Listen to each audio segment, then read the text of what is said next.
So I wanted to talk to you a little bit about Instagram and the very, very cool change it made this week with the addition of 15-second videos. As you know, Instagram is a very popular photo sharing site that many people use. It's gained tremendous popularity all over the world, and there's a lot of teens that are getting into it just now. And of course, the big story last year was the fact that Facebook bought Instagram for $1 billion, even when Instagram only had 12 employees. But that's neither here nor there. The changes this week were huge.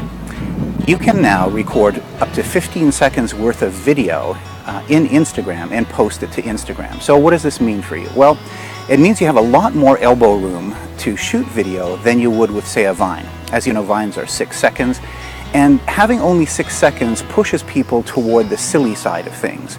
In other words, you've got 6 seconds to make a point, and sure you can make all kinds of transitions and that kind of thing, but it pushes people towards doing silly, superficial stuff. Whereas 15 seconds, believe it or not, is a great time frame to be able to do things. I can see corporations or brands doing PSAs in 15 seconds and pushing those on Instagram. But I can also see educators doing some really interesting things with their students. With a Vine, for instance, you've got that 6-second window. There's not much you can do other than show perhaps what your students are doing at any given time.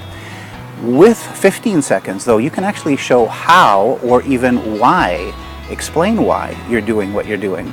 It gives you a lot more flexibility in terms of the kind of things that you do. For track and field events, for indoor classroom activities, for gym activities, whatever it is, you've got a lot more flexibility there. Now, the other thing that's good about this is the fact that these pictures can all be aggregated under hashtags. So if you wanted to have a contest, for instance, you could send out a hashtag to a number of people who are participating and aggregate all these 15-second videos under one hashtag, which is a pretty cool idea. The other advantage that Instagram gives you is you can use all of those 16 filters that you normally use on your Instagram stills in your videos, which is pretty cool. The other thing I love about this idea is the fact that whether you're using Social Cam or whether you're using something else like a Vine, you don't have the lovely grid that Instagram gives you. Instagram, as you know, whether you're using it on a website or on your iPhone or on your iPad, gives you this grid view, and the grid view is absolutely beautiful for projecting onto a screen, so that if you have a public event, for instance, you can use this and you can display all kinds of really cool photographs this way. And all you get with Vine and with Social Cam is an inline display where you're thumbing up and down through things. So the grid is actually a beautiful way of displaying these videos. One suggestion, you might want to make or set up a separate account for Instagram video as opposed to your Instagram stills. I take a lot of landscapes, for instance, and that's what I do in my Instagram stills, but I'm thinking of opening up a separate account for just video.